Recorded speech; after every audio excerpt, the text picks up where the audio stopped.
Muchas veces, cuando realizamos un corte en un terreno el cual tiene una pendiente pronunciada, debemos de colocar un elemento de retención para evitar que el suelo que acabamos de cortar no se nos venga encima conforme pasa el tiempo. En otros casos, como en la construcción de accesos a puentes, pasos a desnivel, terraplenes y otras estructuras que por sus características no podemos derramar el talud hasta que sea estable, esto debido a que no tenemos espacio suficiente, como por ejemplo en las zonas urbanas, pues debemos de usar elementos de retención para hacer geometrías verticales o casi verticales. Y este elemento de retención normalmente es un muro. Por ello, en este video hablaremos sobre los distintos tipos de muro de retención que existen.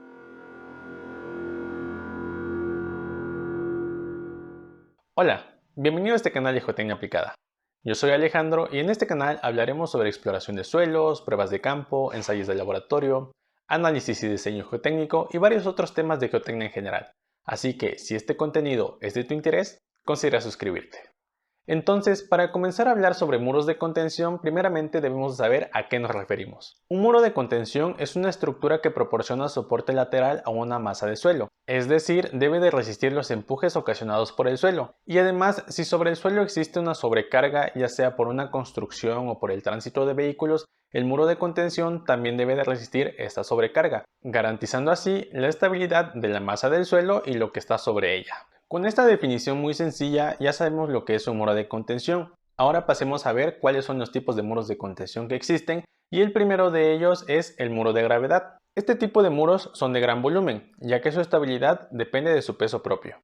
Y creo que la mayoría hemos visto este tipo de muros. Normalmente se construyen de piedra brasa y se unen mediante una junta de cementante, que es en la mayoría de los casos mortero. Aunque también este tipo de muros se puede construir empleando concreto ciclopio y algunos hasta con mampostería a base de tabiques. Aunque hay que tener mucho cuidado cuando se construyen muros de contención a base de tabiques, ya que normalmente cuando los construyen los hacen con las dimensiones de una barra de colindancia y no con dimensiones de un muro de contención. Es por ello que más del 90% de los muros de contención a base de tabiques que he visto ya fallaron o están fallando, y esto se debe a un inadecuado diseño. Ahora bien, cuando nosotros tenemos un muro de gravedad con dimensiones muy grandes, podemos considerar agregar una cantidad mínima de acero de refuerzo. Este acero de refuerzo adicional resistirá parte de las fricciones provocadas por el empuje del suelo, lo que llevará a que se reduzcan las dimensiones del muro, haciendo que nuestro elemento sea menos voluminoso. Y a este tipo de muros se le conoce como muro de semigravedad, ya que su estabilidad depende en parte por su peso propio y en parte por el acero de refuerzo que se le coloca. Por otra parte, nuestro tercer tipo de muro es un muro en voladizo o muro en cantilever,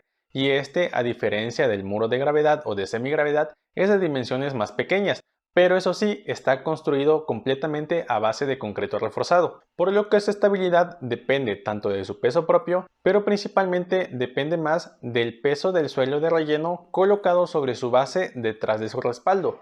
Y este tipo de muro requiere tanto de diseño geotécnico como de un diseño estructural. Y similar a los muros de voladizo, tenemos a los muros con contrafuertes. Aquí tomamos a nuestro muro en voladizo y le agregamos elementos perpendiculares al muro. Estos elementos se denominan contrafuertes y su función es resistir los esfuerzos cortantes y momentos flexionantes a los que estará sometido el muro. Estos contrafuertes también se pueden colocar a los muros de gravedad o semigravedad, pero si ya de por sí estos muros son voluminosos y costosos a partir de cierta altura, al colocarle contrafuertes los hacemos aún más voluminosos y más costosos. Además, la posición de los contrafuertes puede quedar dentro de la masa del suelo o fuera de esta, aunque cuando se colocan fuera de la masa del suelo, es decir, en la cara expuesta del muro, esto conllevará a que perdamos área en nuestro predio. Hasta aquí llevamos 4 tipos de muros de contención, que de hecho son de los más comunes y los que se suelen construir. Sin embargo, estos tipos de muros de contención pertenecen a una clasificación en específico. Y es que si bien los muros de contención se pueden clasificar, como ya vimos, en gravedad, semigravedad, voladizo y con contrafuertes, también los podemos clasificar de acuerdo al material del que están construidos, como bien pueden ser de mampostería de tabique, de piedra brasa, de concreto ciclopio, concreto reforzado o una combinación de estos, pero a la categoría que yo me refiero es aún más general, y es que los muros de contención los podemos dividir entre muros rígidos y muros flexibles, donde estos 4 tipos de muros que ya vimos caen en la clasificación de muros rígidos. Los muros rígidos, o también llamados muros monolíticos, son aquellos en los que el elemento de contención trabaja como un solo cuerpo. y esto se debe a la forma en la que se construyen, ya que los muros de piedra brasa o de mampostería de tabique, si bien son piezas individuales, estas se unen entre sí mediante un cementante, el mortero, haciendo entonces un solo cuerpo. Por otra parte, cuando son de concreto reforzado, pues precisamente por el colado y fraguado del muro de contención, estamos colando un solo elemento monolítico, que si bien cuando los muros son muy largos se dejan juntas a cada cierta distancia, en esencia es un solo elemento. Y estos muros rígidos, cuando su estructura es sometida a esfuerzos mayores a los que puede soportar, veremos que se presentan fisuras, grietas y hasta fracturas.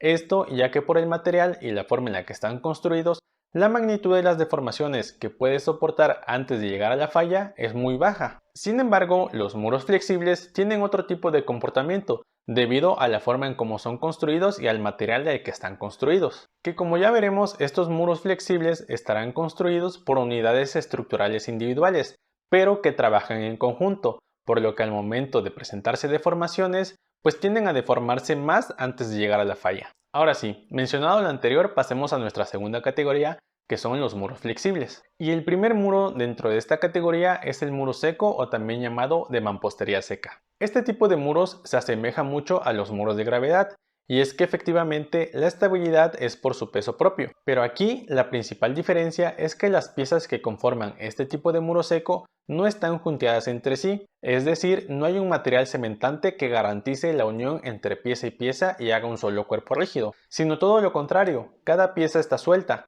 pero al mismo tiempo está perfectamente acomodada una respecto a la otra, casi como un Lego, lo que provoca que cuando el muro tiende a deformarse, las piezas se van moviendo. No veremos como tal una fisura, grieta o fractura, pero sí un desacomodo. Y ya sé que podrías estar pensando que este tipo de muros construido a base de piedras acomodadas no funciona, pero la verdad es que sí funcionan. Esto siempre y cuando estén diseñados y construidos adecuadamente, por supuesto. Y creo que no hay mejor ejemplo para demostrar esto que una de las 7 maravillas del mundo moderno, Machu Picchu.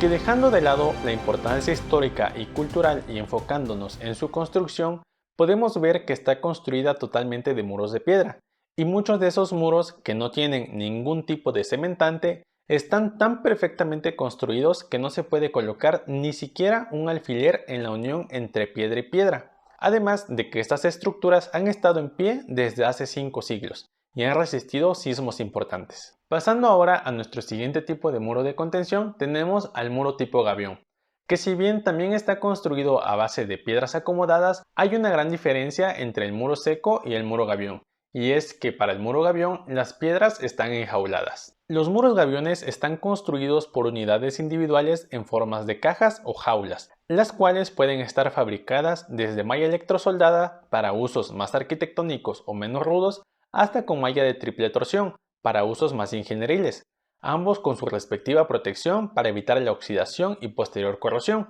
Estas cajas se van llenando con piedra de tal manera que queden acomodadas entre sí, sin emplear ningún tipo de cementante, y durante su construcción estas cajas se van uniendo una con la otra como si fuesen legos, hasta formar el muro gavión como tal. Y estos muros tipo gavión pertenecen a los muros flexibles, ya que permiten grandes deformaciones antes de llegar a la falla. Que si bien las piedras se pueden llegar a desacomodar, el hecho de que estén dentro de cajas permite que se mantengan en conjunto con el resto de la estructura. Y claro que al igual que los muros de gravedad, para ese tipo de muros gavión, su estabilidad también depende en gran medida del peso propio, por lo que también tienden a ser voluminosos. Ahora pasemos a nuestro séptimo muro de contención, que son los muros tipo criba o también llamados muros celosía. Estos muros, similares a los muros gaviones, están formados por unidades individuales. Aquí la diferencia es que no es a base de mallas, sino que es a base de elementos estructurales largados, con los cuales se construye una caja hueca, la cual posteriormente es llenada mediante suelo, y la estabilidad de estos muros depende tanto de su peso propio como también de relleno usado, por lo que el suelo usado para llenar estas cajas debe de ser el apropiado, y es lo que se conoce como relleno estructural. Además de esto, los elementos con los que se construye la caja hueca pueden ser de concreto o de madera, siendo los de concreto los de mayor duración, por supuesto. Y cuando estos elementos son de concreto, lo conveniente es que lleven un mínimo de acero de refuerzo, ya que al ser alargados son más propensos a fallar por flexión, por lo que incluso durante la construcción de estas cajas podrían partirse en dos. Y entre los muros gaviones y los muros tipo criba podemos tener un muro intermedio, que son el muro de geocostales. Estos muros están construidos a base de costales de geotextil rellenos de suelo, y se van colocando como legos de manera similar a los muros gaviones, de tal manera de hacer un conjunto cuya estabilidad estará dada en su mayoría por el peso propio del muro. Y finalmente nuestro último tipo de muro de contención son los muros mecánicamente estabilizados, también llamados tierra armada o suelo reforzado. Y básicamente lo que aquí se hace es crear un muro a base de suelo, el cual se coloca y compacta por capas, y a cada cierta distancia se le coloca un refuerzo horizontal. Este refuerzo horizontal pueden ser tiras metálicas, geomembranas o geotextiles, y el refuerzo llega hasta la cara del muro, la cual puede ser de gaviones, de paneles de concreto prefabricado, ya sean rectangulares, hexagonales u otra forma, o incluso también pueden ser de geocostales. Todo dependerá del diseño. Entonces, hasta aquí llevamos 9 diferentes tipos de muro de contención y ya vimos que se pueden dividir entre muros rígidos y muros flexibles. Pero antes de terminar, déjame mostrarte este pequeño cuadro resumen. Y de paso mencionar que además de estos muros que ya vimos, existen otros elementos de retención, como los muros diafragma, los muros Berlín, las tablas estacas, el apuntalamiento y los sistemas de anclaje. Pero como estos elementos de retención son más empleados en excavaciones, pues serán tema de otro video. Espero como siempre que este video te haya sido de utilidad. Y si consideras que puede serle útil a más personas, te agradecería mucho que lo compartas. Además no olvides suscribirte porque en próximos videos estaremos hablando a detalle de cada uno de estos tipos de muro de contención, tanto de su procedimiento constructivo como del análisis y diseño. Y por cierto, ¿qué otro tipo de muro de contención agregarías a esta lista? Házmelo saber en los comentarios. Hasta la próxima.